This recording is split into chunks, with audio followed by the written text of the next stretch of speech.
पूर्व गवर्नर अजीज कुरैशी ने फिर लांघी मर्यादाओं की सीमा। नमस्कार, मैं हूं सानू सिंह चौहान और आप देख रहे हैं एच भारत न्यूज।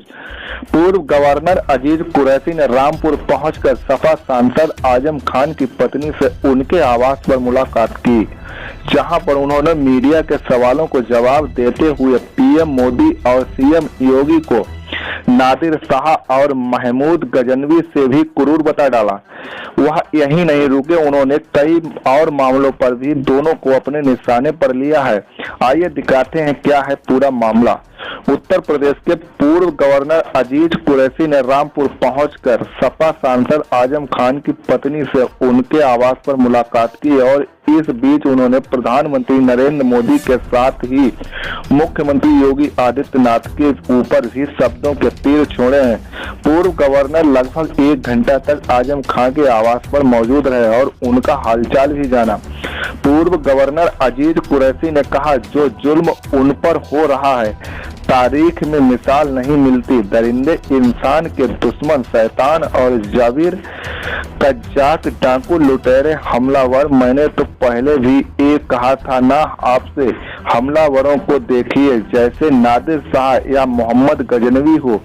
और बहुत से लोग आए, लेकिन शायद उस जमाने में भी नाइंसाफी या इतना जुल्म नहीं हुआ हो जितना आज आजम खां के इस साथ हो रहा है। और इस जुल्म के खिलाफ जो आदमी यकीन रखता हो प्रजातंत्र पर, वह हर आदमी जो यकीन रखता हो गांधीवाद पर, हर वह आदमी जो यकीन रखता हो डेमोक्रेटिक लड़ाई के ऊपर, इन सब के खिलाफ आवाज उठानी चाहिए और सारे जमहूरी और प्रजातांत्रिक और शांतिपूर्ण तरीका अपनाकर इस प्रेजेंट रिजिम के एक गहरे गड्ढे में दफन कर देना चाहिए। मोदी की सरकार को, योगी की सरकार को, अमित शाह की सरकार को इतने गहरे गड्ढे में दफन करना चाहिए कि उनको दोबारा सांस लेने का मौका ना मिले सके। और हर वह आदमी जो यकीन रखता है सेक्युलरिज्म पर, तरक्की पसंदी है, एक असांप्रदायिक राष्ट्र के निर्माण के लिए जिसका यकीन है हिंदुस्तान का संविधान पर, उसको हर संवैधानिक तरीका अपनाकर इनको उखाड़कर कूड़ेदान में फेंक देना चाहिए। वही इनका अंजाम है, वही इनकी औकात है, वही इनका नसीब है। हजारों लाशें गंगा में बहती रहीं, हजारों लोग जिनको दफन करने के बाद कुत्ते, गीदड़, भेड़िए, चील, गिद्ध, कौए जिनका मांस खाकर बिखेरते रहे, हजारों बेवाएं जिनके माथे के सिंदूर पोंछ दिए गए, हजारों बच्चे यतीम हो गए, हजारों बहनें जिनकी हाथों की राखियां घरों में रह गई, राखी कहीं वह बांध ना सकेंगी।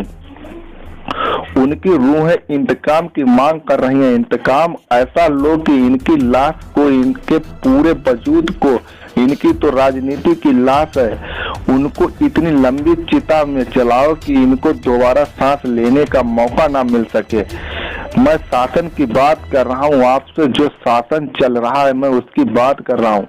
पूर्व गवर्नर अजीज कुरैशी ने जौहर यूनिवर्सिटी पर शासन और प्रशासन के रवैया पर पूछे गए सवाल का कुछ इस तरह जवाब दिया है, यह नासाफी है और बेईमानी है, धोखाधड़ी है, धोखा देना है।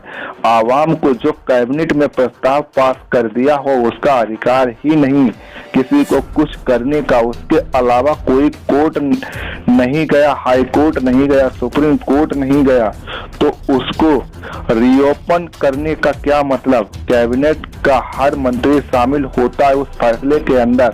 आजम खां को क्यों फाइंड आउट किया? क्या वे मुसलमान हैं या मुसलमानों की लड़ाई लड़ते हैं? वह मुसलमानों के लिए आवाज उठाते हैं, इसके अलावा और कोई वजह नहीं है। मुसलमानों के लिए आवाज उठाना अगर बगावत है तो हर इंसान को बागी होना चाहिए। पूर्व राज्यपाल अजीज कुरैशी ने 3 कृषि कानून वापस लिए जाने पर कुछ इस तरह कहा है। पीएम मोदी ने तो 15 लाख रुपए देने का भी ऐलान किया था। पीएम मोदी ने 10 करोड़ बेरोजगारों को रोजगार देने का वादा भी किया था। जो कुछ हो रहा है वह सब आप देख रहे हैं। भूखमरी के हिसाब से हमारा हिंदुस्तान पहले 51 नंबर था, दुनिया में आज 101 नंबर पर दुनिया में हो गया है। भूखमरी अकाउंट में हमारा देश 51 से 101 नंबर पर आ गया है। हमसे अच्छे तो बांग्लादेश और पाकिस्तान है। पूरे मुल्क को बेच दिया अडानी और अंबानी के हाथ।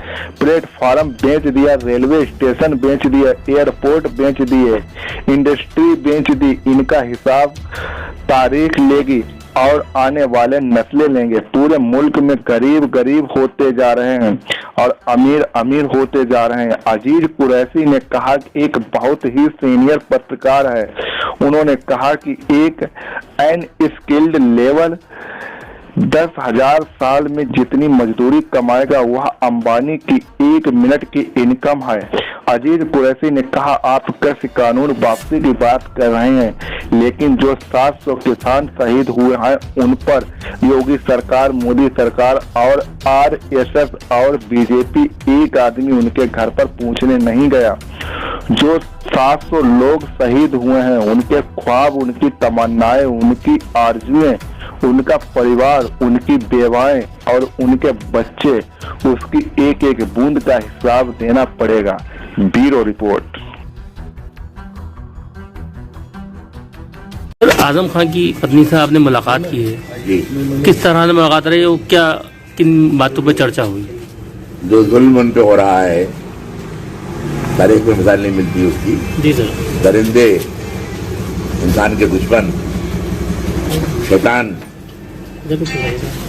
और जाबिर, कज़्ज़ाब, डाकू, लुटेरे, हमलावर, इन्होंने को बनाने की हिंदुस्तान को बोला गया। मैंने जो पहले भी कहा था ना आपसे, हमलावरों को देखिए, नादिर शाह हो या इब्राहिम लोदी हो या सॉरी अपने मोहम्मद गौरी हो या महमूद गजनवी हो और बहुत से लोग आए, लेकिन शायद उस जमाने में भी इतनी नाइंसाफी और तजब नहीं हुआ हो जितना आज आजम खान हो रहा है। मतलब और जुल्म के खिलाफ हर होश आदमी को, हर जो आदमी यकीन रखता हो प्रजातंत्र पर, हर जो आदमी जो यकीन रखता हो गांधीवाद पर, हर आदमी जो यकीन रखता हो डेमोक्रेटिक लड़ाई के ऊपर, इन सबको एक साथ उठना चाहिए और सारे जमहूरी और पुरअमन प्रजातांत्रिक और शांतिपूर्ण तरीका अपनाकर इस प्रेसिडेंट रिजीम को गहरे गड्ढे में दफन कर देना चाहिए। मतलब ये मोदी की सरकार को, योगी की सरकार को, अमित शाह की सरकार को इतने गहरे गड्ढे में दफन करना चाहिए इनकी शासन को,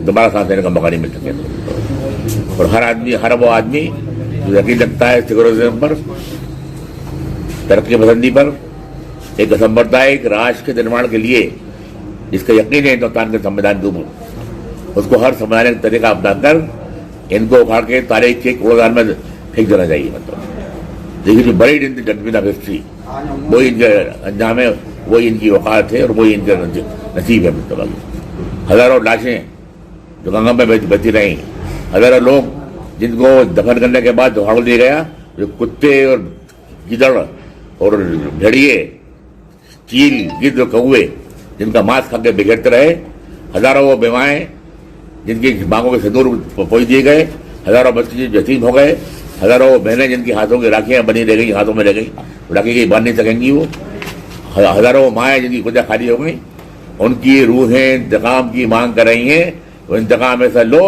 कि इनकी लाश को, इनकी लाशों को और इनके पूरे वजूद को और इनकी पॉलिटिक्स को और इनकी नीति को। आजम खान की जौहर यूनिवर्सिटी में जिस तरह से शासन प्रशासन का शिकंजा कसता जा रहा है, उस पर क्या कहना चाहेंगे? क्या?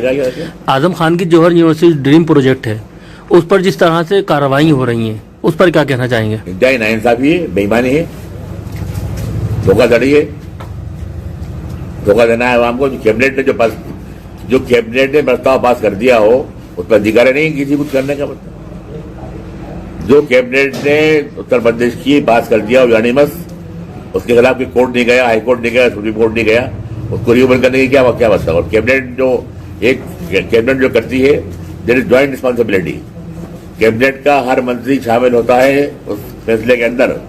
अगर आजम खान के खिलाफ कुछ करना था, बाकी सब पे क्यों नहीं किया आपने? सब जिम्मेदार उसके लिए पूरे की पूरी कैबिनेट के लिए चल रही मुकदमा। आपको आजम खान क्यों पॉइंट किया? मुसलमान है वो, मुसलमानों की लड़ाई लड़ते हैं वहां के, मुसलमानों की आवाज उठाते हैं मुसलमानों के लिए। मतलब और कोई वजह नहीं इसका अलावा। सिर्फ मुसलमानों की आवाज उठाना अगर बगावत है तो हर इंसान को बागी होना चाहिए। बगावत मौजूद इंसान के सारे जमाने से बगावत नाम है इसका, तो मैं भी बागी हूँ। मोदी ने कृषि कानून जो है वापस लेने का ऐलान किया है जी, क्या कहेंगे उस पर आप? देखिए, पीएम मोदी जी ने तो 15 लाख रुपए देने का भी ऐलान किया था। पीएम मोदी जी ने तो 5 ट्रिलियन इकोनॉमी बनाने का भी ऐलान किया था। पीएम मोदी जी ने 10 करोड़ रोजगारों को, बेरोजगारों को रोजगार देने का ऐलान किया था। मतलब जो कुछ हो रहा है आप देख रहे हैं। मतलब विकास दर पहुंच गई 4%। भुखमरी के हिसाब से हमारा नंबर 51 था पहले दुनिया में, आज भी 101। भुखमरी काउंट में हमारा नंबर 101। बांग्लादेश, पाकिस्तान हमसे अच्छे हैं। मतलब